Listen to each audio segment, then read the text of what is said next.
better. Good afternoon.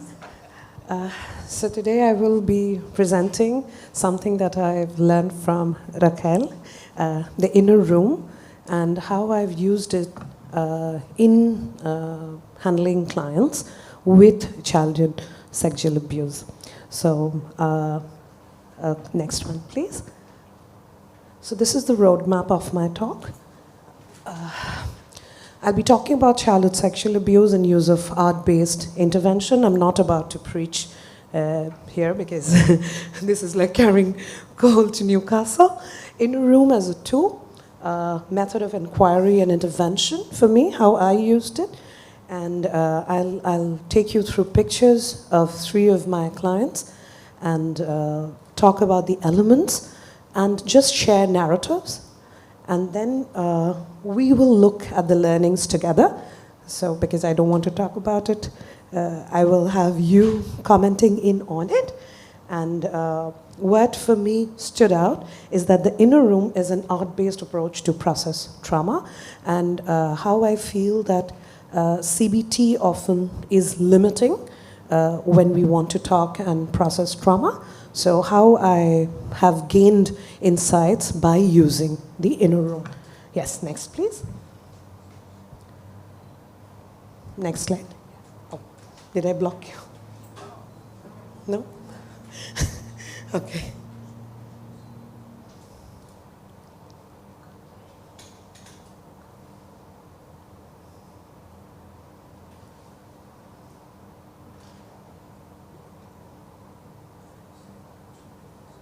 It's not working?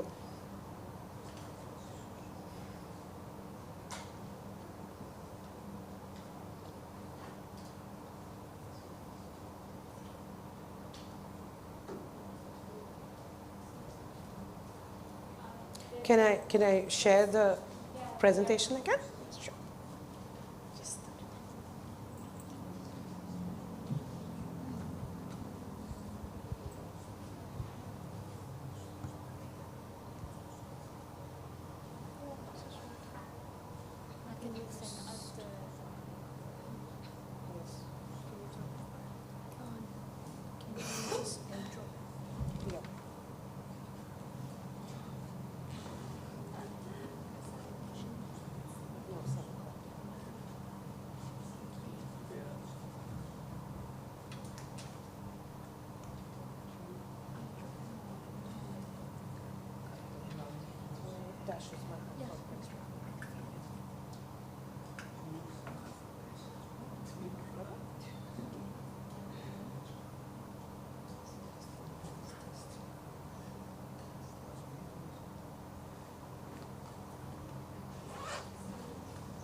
Okay, so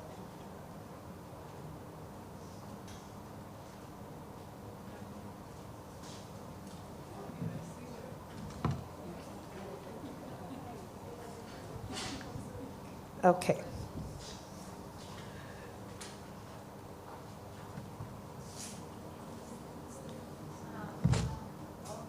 Yep.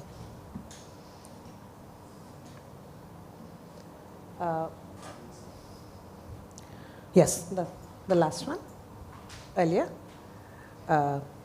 Yes. So if the idea is to make the unconscious conscious, drawings can help us. And that is why I bring in art.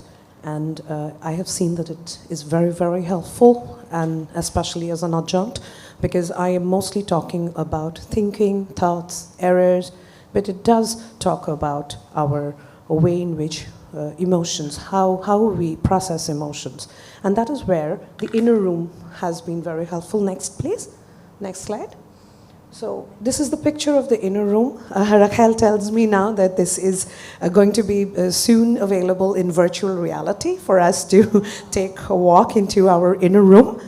and she's working on it, and I think it's a brilliant idea.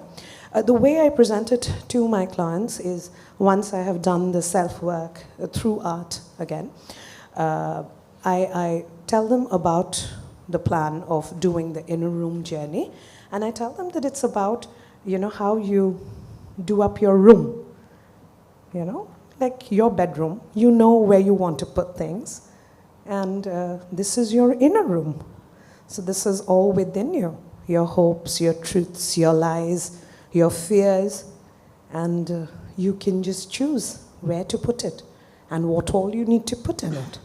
Okay, so if you look at, this is by Raquel, and if you look at the beautiful elements that she's put in, wisdom, truths, true me, good memories, there's a safe and locked up bad memories, window to good things in the world, plans, hopes, dreams, fears, the treasures, lies. The bin is for the lies. And then there's a carpet, which is basically the finale, where we do the past, present, and future. And that is the story of my life. So that is the last thing that you do. So especially when we work with the inner room, we are encouraged to work at our own pace. So you can just pick the elements, but never two negative elements at the same time. Again, about that balance, finding that ground. And often, depending on clients, when, I show it to them, and then when they tell me what appeals to them, what is standing out to them, and then I tell them that, so which ones do you want to work with to begin with? And then often, that choice also is very interesting to note. Next, please. So, art therapy works to uncover unconscious feelings, grief and trauma of the body and the mind. And I think we've got a little ahead, or is this the next? I don't want this now. Maybe later. Yes, I don't want that now. Yes, this. So this is a client of mine. Incidentally, all the 3 clients that I have chosen to present today are all females in their mid-20s. Okay, so this girl is a graduate student, and this was done during lockdown. So all of this work, so I started working with her once she graduated from 12th grade, and then midway when we had the lockdown during COVID, I continued the work with her online. Okay, so this is the first element that she chose to work with. Okay, the first 2, this and the next one. Let's come to this. And I have, yes, and yes, so, and all the writing here is part of the journal that she was keeping along with doing the inner room, picking out each element. So this is what she wrote. My hands are shaking while I write this note. I'm screaming in silence behind closed doors. Remembering my fears is taking its toll. I cannot calm down. Anxiety unfolds. I'm breathing faster. I'm breathing heavy. Will my breath stop? Stop already. Why do I want to die when everything seems fine? Why is it not enough? The love, the support every day seems like a burden to carry to and forth. My chest of fears, can I open it up? Will you be scared of my scarred hands? My body, which I think to be ugly, my face so deformed. You call me pretty, or are you misinformed? So let me tell you, this is actually, I mean, I didn't give you any case brief up because it just says everything, okay? And when the first time that this girl walked in to me, her face was completely downcast. And she's dark-skinned, but she just looked darker and very gloomy. And she didn't look bright, you know? There was no exuberance, there was no enthusiasm. And her hair would always cover her face, and her clothes will always cover her hands. More and more, when she started visiting me again and again, one session after the other, I could see that her, both her arms had a lot of cut marks on them. And, and she used to wear these lovely earrings. And I said, oh my, you look very pretty. And I used to see that every time I would say that, she would say that, oh no, I'm not pretty. And I'm like, and says, ooh, I think you're very pretty. I mean, look at you. I mean, you're gorgeous. And she's always, said that to me, that only you call me pretty. Oh, come on. Oh, come on. So she's always dismissive when I call her pretty. Do my pictures deceive you? I think they do. Because if I am pretty, if I am good, why can I not believe it? Why does it seem untrue? I don't mean to be whining. I'm sorry, for I am crying. I cannot contain it. I need to let it out. Thus I write this note in hope that you care. In hope that you care, in hope that you understand. It's very hard to let it go. What's embedded in me is all negative. Show me some light, I pray to thee. And this was very, very, as you can understand, it's very heavy. It's something. And think that when I'm doing this with her, her sessions are online.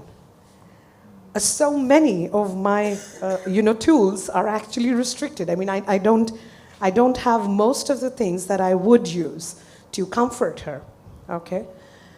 And this is what she drew. And I'm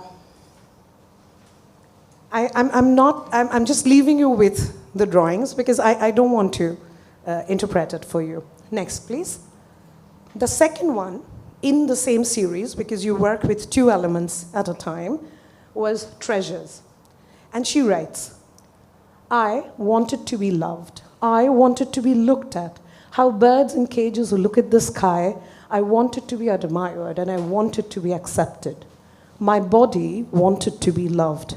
I wanted those scars to fade away so that they don't think I'm nuts. I wanted my body to look thinner so that they don't bully me. So she has self-harm, she has eating disorder, and she had a lot of other family dynamics that I'm going to tell you about as I come to it. I wanted my body to look thinner so that they don't bully me. I wanted my skin to be as smooth as velvet so that they can look at me and think I am beautiful. Okay? My mind wanted to be loved. I wanted to be a home. I wanted to be of comfort. I wanted my voice to sound soulful, which would calm any storm. I wanted my touch to be electrifying. I wanted to be loved. I wanted someone to be head over heels for me, not realizing that I was putting conditions on myself. And she was in a series of relationships, and none of it was really nurturing for her. Incidentally, her mother divorced her father when she was 3 because of excessive domestic violence. And so the mother, they were in a different city in northern part of India, and then she migrated back to her hometown and started living with the family of origin. So she came back to her parents, the mother's parental home, and she now lives with her grandmom, her mother, and her. So that's the 3 of them in that present house right now. But little did I know that I am loved the most by myself. Little did I know that while I was trying to be perfect, I was losing the perfection I already had. Remember that she was, by this time, in therapy with me for a whole year. Okay? I wanted to be loved, and that is why I don't cut anymore. That is why I make sure that I put on my favorite dress and swirl around to look. I wanted to be loved, so I became my lover. Wow. Next, please. Now, good memories. Oh, can you just go back to the last one? once again. Yes, if you see that she has put in names, these are not her names, these are aliases that she's using. Okay? But later on you will see that they are gone. Okay? Yes, next. Indeed, good memories exist in my life. Nothing specific. Nothing specific. It's a very generic comment about good memories, but the basket isn't really big.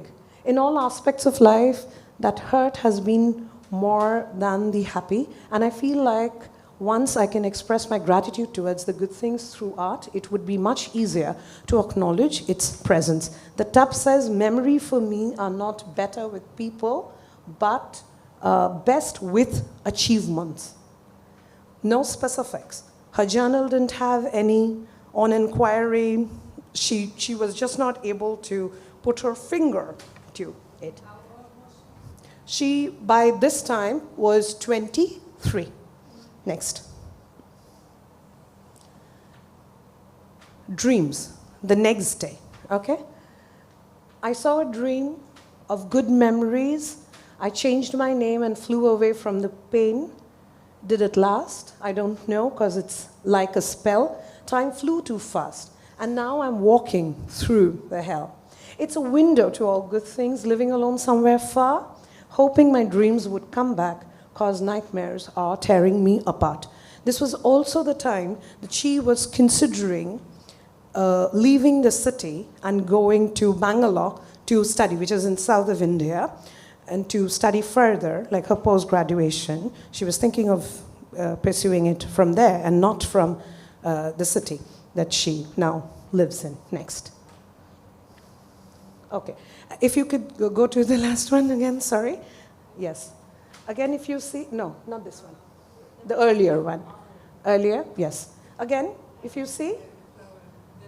At the name. Okay, okay, next. So with when she writes poetry, and the name comes in, okay? Plans. Alter, yes, yes. Plans, we have several plans for our lives. Again, just see, very generic. But plans are based on our dreams. And why I think plans are paradoxical is because if we don't plan things beforehand, let it be for anything, we get lost and become clueless as to how to do what to do. On the other hand, plans don't seem to work out, like they are made and often failed. Thus, from my personal experience, plans are only useful to get a direction, and it should not be the path, but the flow of life should be. Thus, my plan is to bullseye my dream. So all her plans just lead to her dreams. And this after spending a lot of time trying to distinguish between there are three elements in the room: plans, hopes, and dreams. So I generally take a lot of time with clients to parse out each. And people often use it, interchangeably. So they don't know that, are my plans different from my hopes? Are my hopes different from my dreams? What is it? I mean, how do I want to put it? Where do I want to put it? Next. It would be yet another lie to say I've never lied. But to be honest, I've never lied without a reason. For most parts, it was only needed to lie at grave times. But the person I've lied to the most was my own self. So this is where she interpreted the lies as not just lies being told to her, but also the lies that she tells herself. Because this is your inner room. It is your inner journey. You're trying to go about it. You're navigating around it. And so you're looking at all the lies that have been told to you, but all the lies that you've told yourself. All the lies that you've told others. So all of that is now coming in. At least for most part, things like I'm a failure and I'm incapable and inadequate for certain qualifications or things, I've hated myself for most days, though there are times I am proud of myself. These are the rare times I defeat my brain. Perfectionism and fear of failure is in my nature. If I am going to do something at all, I need to be worthy of pride and compliments. If you've noticed, each of her paintings or the drawings are very different from each other. as if she completely changes her style each time. There is no signature style, right? So I was highlighting that to her also, like during my sessions, that, you know, I mean, last day you drew something, and today, oh, this is very, very different. And that, I think, comes from the perfectionism and worthy of pride and compliments, validation that she's looking for. It's ironical how we run after a hypothetical concept. I'd say I have notched down a bit. Earlier, the aim was to excel in it. For a fact, I know that I shouldn't be so pushy or hard on myself for the sake of my sanity, but then again, it takes a lot to convince myself. Thus, the artwork. I'm forced to lie to myself, and that has become a reality, something that people rarely know. Next. Wisdom. Wisdom, I think, is a process. It's a process that one cannot unlearn, and it is something that cannot be taught either. Let me tell you here that thanks to Facebook, she actually could track down her father because she was completely not in touch. The family did not, encourage that at all. And through the messaging system, through Messenger, she wrote to him and, told him about herself. And they reconnected.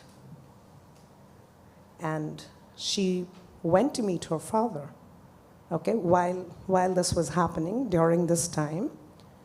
The father was an alcoholic. Very soon she realized, she always blamed her mother for taking that decision, to just up and leave. And she thought that it was a hasty decision. She'd always thought that. It's only much later that she told me that I think, my mother did the right thing, that this was the right decision for both of us. She lost her father to COVID. Yes. But she said that, had I just lost him to COVID without making this connect, I would have probably just lived with, what ifs throughout my life. I'm so glad that I had that kind of closure, and I could support my mother's decision about leaving him, and to also bring me to a safe space. So now I understand why she did that. So when she wrote this, but her entire conversation about her mother and all of that was also revealed in session with respect to when I said that what else does this, mean to you, where she did not talk about the person on the right as the mother, but she said that an adult me taking care of this, and but there were a lot of identification already with the mother. Thus, for me, wisdom is everything that I have learned and implied. It's a lifelong process that will grow and mature as I age. Next. With True Me, I will end with case one and then go on to the next. Over the years of hurt, I haven't learned to hide my true self from others. The side which is tremendously sensitive, joyful, and sweet. I have learned that people tend to take advantage if you are too friendly or good to them in these trying times of lies, disloyalty, backbitching, and faithlessness. I still like to believe that love exists, that kindness still thrives, and that we still have a chance in humanity. It doesn't make much to be kind, I might not be able to change much of my outer shell. So I have not changed the spellings, okay? Yeah. Shelf and not shell, and there was a double somewhere, is. So I've not changed anything, just copied from the original document. So what we did, because we were working during COVID, I told you, I shared a Google document with her, and she could just put in the pictures and the writing there, so that both of us could see it while we were on video call with each other. I am all about books, vine tattoos and sunflowers, a lot of art, coffee, and pictures too. The funny part of being me is that people think that they have me all figured out. They know only as much as I want them to know. It is hilarious to prove people wrong, but I live and let them live. I don't mind being misunderstood anymore. To be honest, I let people believe what they want to believe, and not meeting to explain myself to everyone is a pure bliss. Okay? Next. So this client of mine, again, was sexually abused by a teacher, and a tutor at home sexually abused her. And the mother's a professor, father's a doctor. When she came to work with me, she was a first-year student studying medicine, and she's brilliant. Had eating disorder-related issues, self-harm, relationship issues, a lot of blame that she kept on taking on herself. So I'm just going to take you, this was her true me. Okay? Eating healthy, a 24-inch waistline. She's an artist. She's beautiful with her drawings, her pet, becoming the doctor, and healed heart, her books, her journals, and being a carer. And she also saw herself as caring for both her sister, mother, and the pet. So she was the youngest in the family, but she would take care of everybody. Yes. Next, please. So, truths.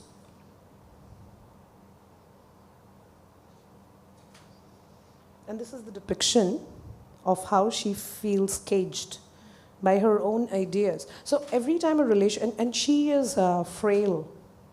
She is, thin by her BMI. Not because I say so, but according to her BMI. But for every failed relationship, she would blame her body. That, I need to be thinner, prettier, I'm fat, and this shows, and that shows, and that's not okay. And that is a picture of her, self-harming. Yes. So both of this she put in the fear box. Next.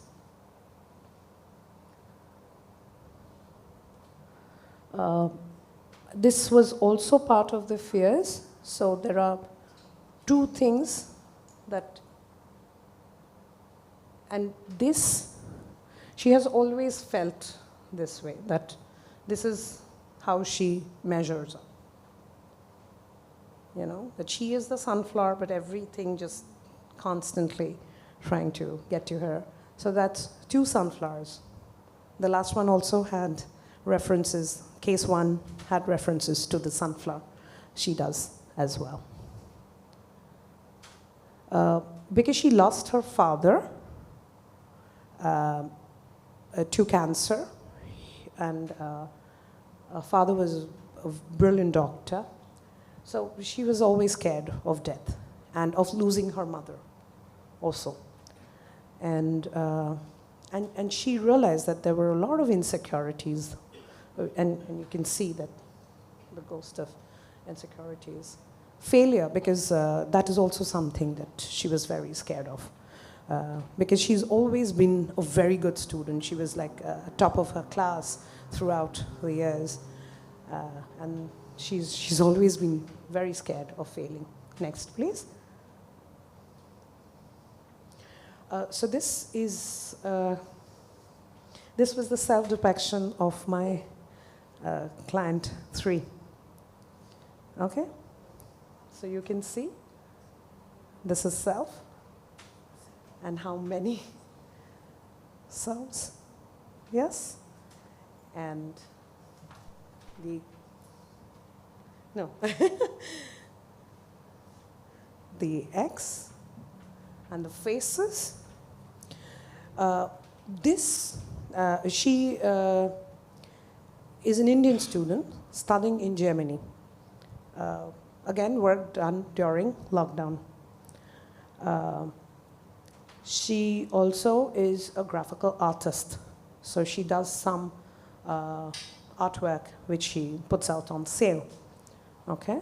So she kept on trying to do the self, and she couldn't draw anything. So this was her 5th or 6th attempt, and she said that, there is an instruction when you do the self-work, right, that till you are satisfied with it, you continue working with it. And she was not satisfied. And then finally she said, okay, let's just go with this.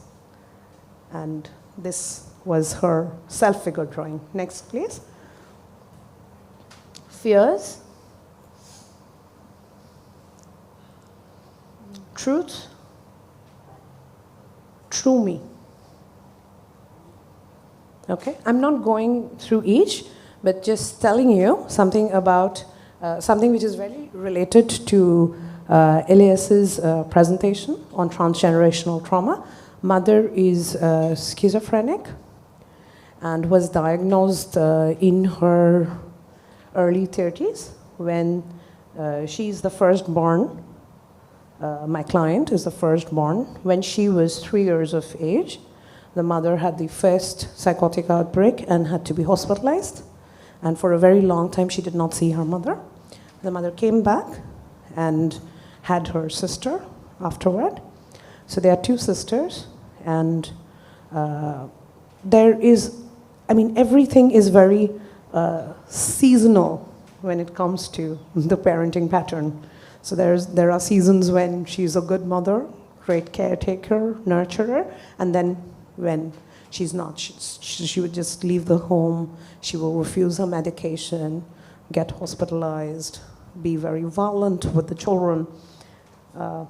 So a lot of times when you talk about truth, she spoke about the universal truths that she sees, and there are a very important part is society and supposed to. Okay? So the shoulds and musts came in. The true me, what you really are. And again, you see a lot of depictions, but not just one. And then she wrote, this was true me, but this is like a plan, right? Career, family, future, focus. But the true me, again, did not really emerge. Next. Next, please. Truth. She is a maze. Yes, you have to look for the truth. And she said, if you can be your truth, is this your truth? Do you have to? Where do you go with it? Fears. And again, these are the safe of bad memories, good memories, bad memories. So, next one. No, this is safe of bad memories. That's her hope. Hope.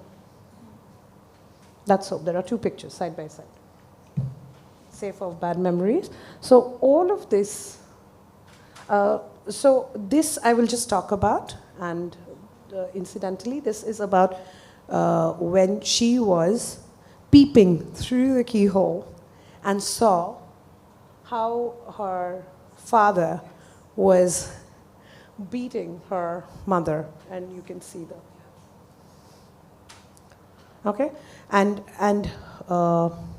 so she is in her mid-20s now. So 20 years ago, or or about 15 years ago, the medication for psychotic people were not all that, accessible, available, or they were not being provided the right dosages.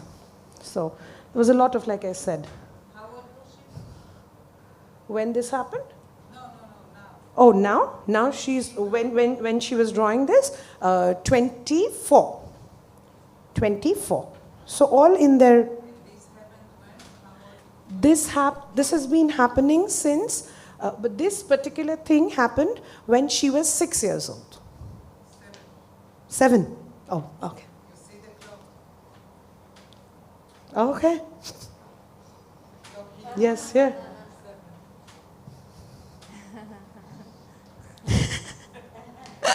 11, there's also 11.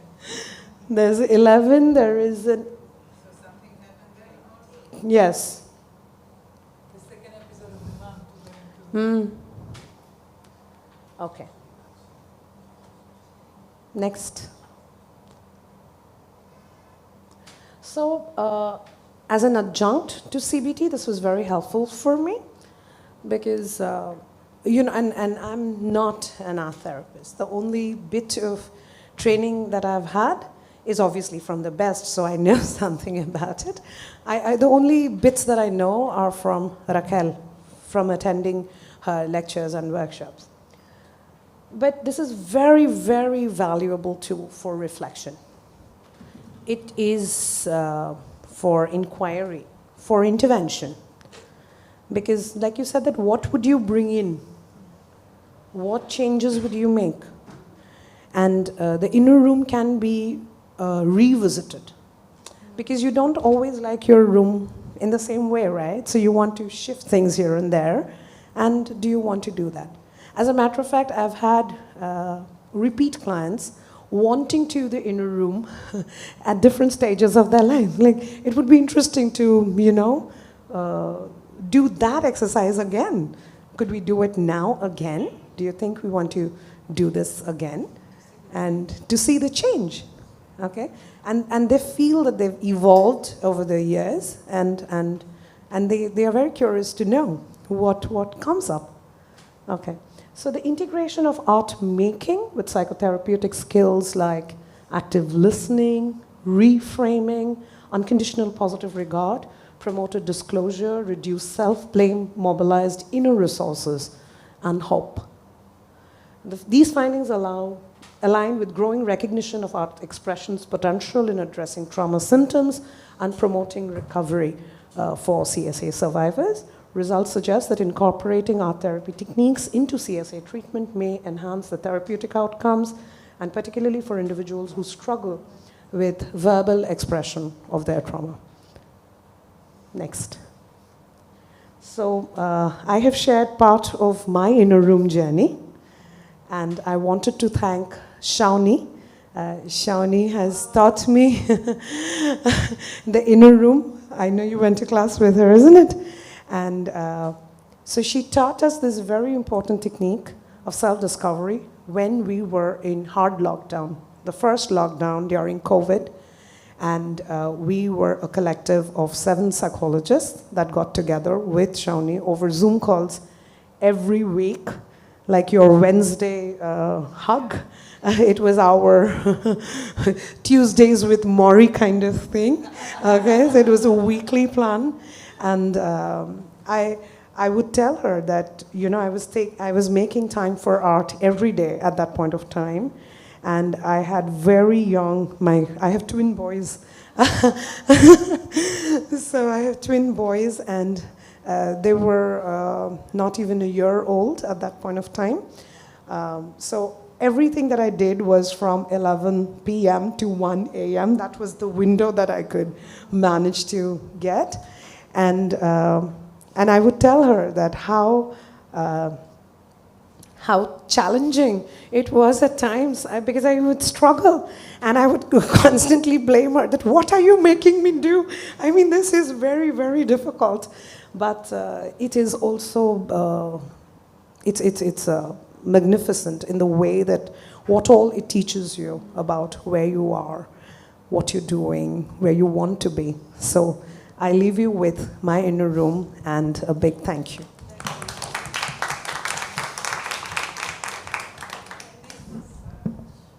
Extremely intriguing, very interesting. And I think you should write a paper on that with these cases.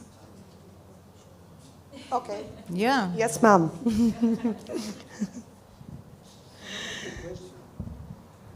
Yes, Elias.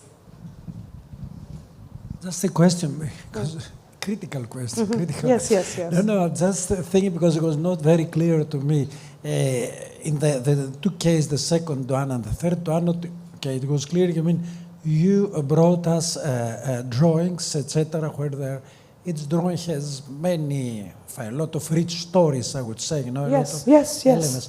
But the first one, it was not clear to me if it was just a research study or just a clinical study that you brought it here, as I did, for example, just to make us think, or I don't know, because... No, so all the writings that were there were part of the journaling that she was doing along with that. Yeah. So it was her choice to use the inner room where she was also writing with it. So everything on the Google Doc came in as a set, you know? Okay, yes. I understand. Yes, I understand.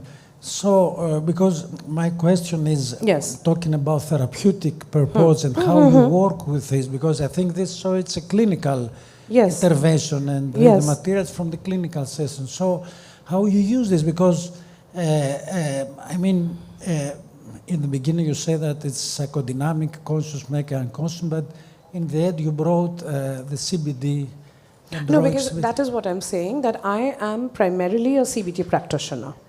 Okay, my entire training is in cognitive behavior therapy, but I feel that my base, my grounding is in dynamics.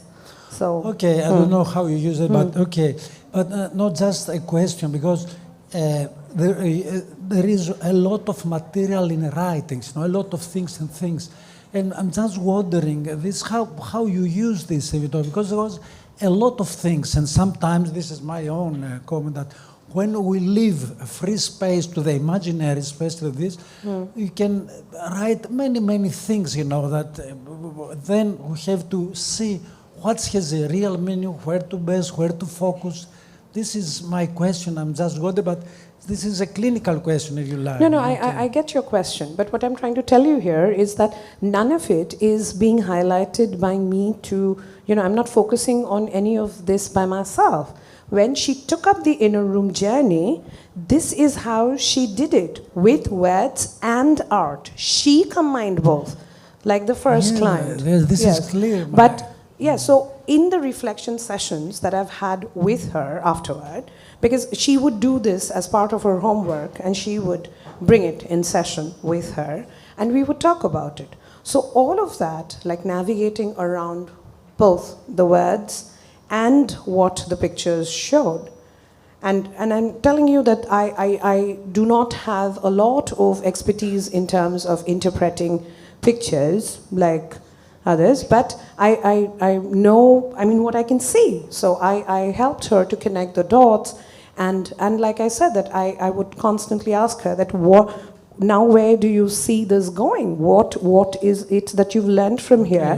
What do you want to take forward? So that is what I was doing. And a lot of times, a lot of her cognitive errors were also revealed through this. And because she had been in therapy with me for a year before I started the inner room, she would tell me that, this is me catastrophizing, this is me generalizing, this is me with shoulds and musts. So she would also point that out, during the clinical sessions and reflections after. Yes. Yes.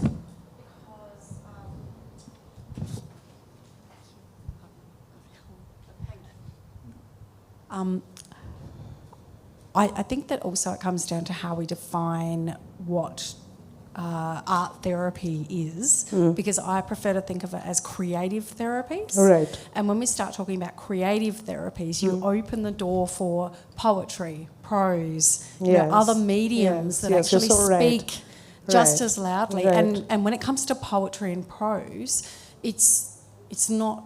It's also about how it's positioned and how it's situated and how it hangs together. So Right. I think it's lovely what you've done to bring all of that together and work almost in a multimodal fashion rather than sticking with Right, with just talk therapy. Yeah. Yes, So, yes. and even sticking just with the art. Yes, You know, yeah. allowing room Right, for her to right. invite poetry and prose as co-companions to the journey for her. But I take no credit for it because this was no, because I tell you but that this is what the client brought into the therapy Absolutely. room, Yeah.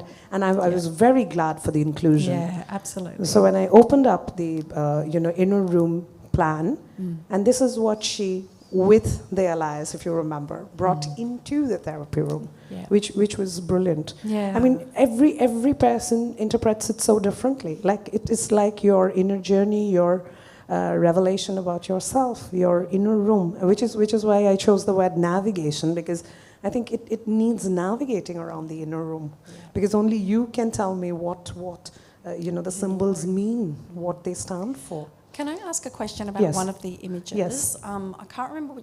It was the wisdom image, I think. Wisdom. What I noticed in some of the images was it looked like she had rubbed out the image. I just had a question about whether she had erased and redrawn, or whether that was the pressure of the paper going through each page, because in and of itself, So I'll tell that's you what. interesting. Yeah. I do not know. When I could Okay. make out, I asked her. Yep. But I do not know, because that she was doing the elements, this as homework. Okay. So she was not doing it in session with me. Yeah.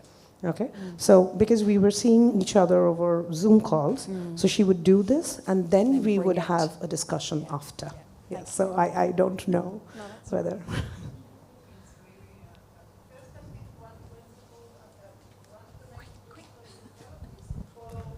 The client's footsteps. Yes.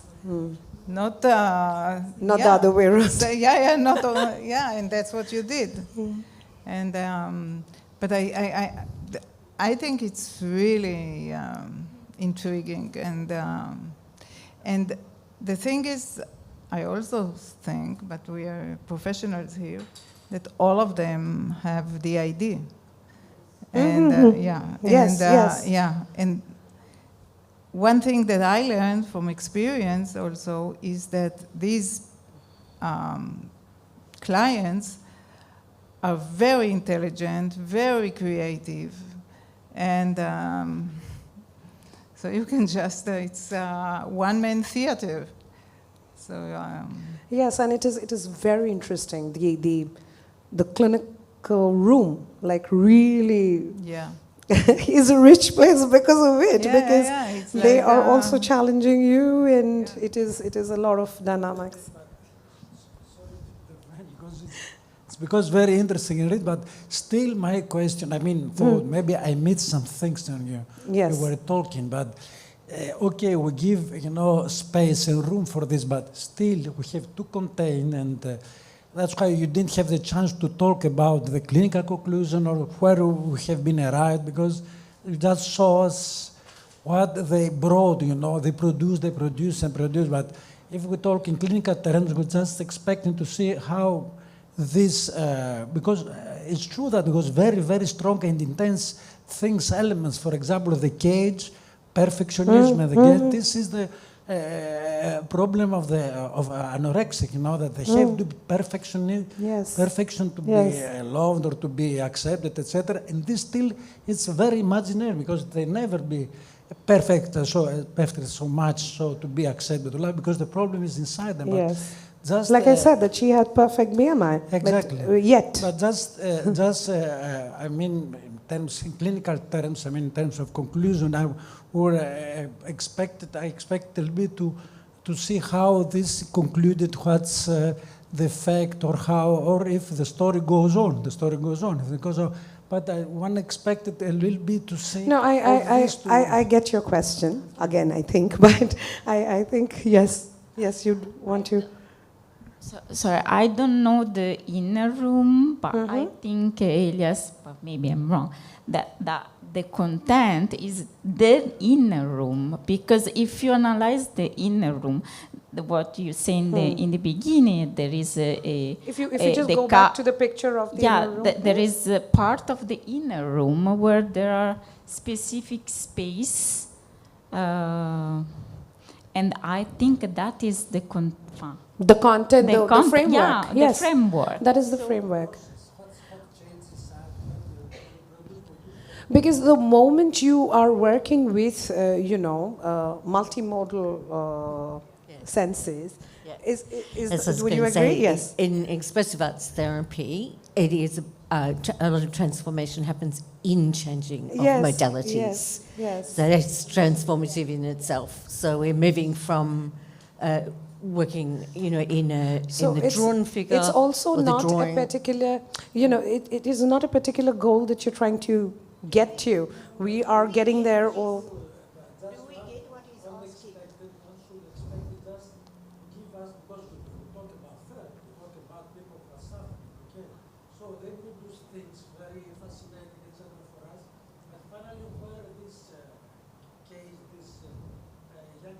So that is where your interpretation comes in, right? I mean,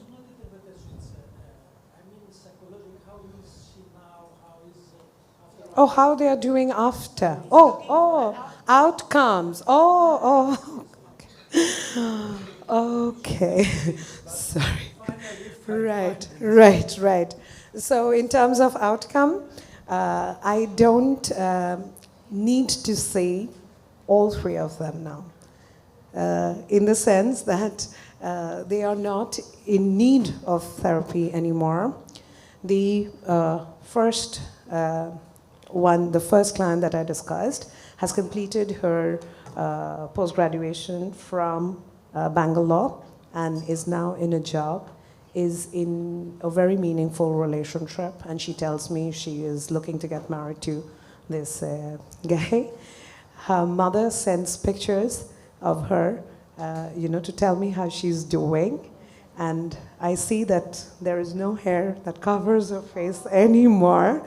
And she's wearing bright colors and looking like sunflower. I mean, I am always reminded of the sunflower. The second client has completed her medical degree, is doing her house staffship. She tells me that she still struggles with her body image, but she always, reminds herself to do those 4 meals. Because at a point of time, we decided that, okay, you want to go right ahead, but you promise yourself 4 things that you will eat in a day. And she says that that is something that I continue to do. The third one is in a job in Germany, has reconnected with me, wanting to the inner room again, is what I was talking about. Now she is a designer that designs drones. And she says, I'm not very proud of what drones stand for, but I do understand its utility. And she designs drones now. And she is, in terms of well-being functionality measures, they are doing much better. And there are parts of dissociation that, persists. In terms of clinical depression, anxiety, does not. But core elements do remain, especially with the third client, because I know that I have started to work with her again. I know those.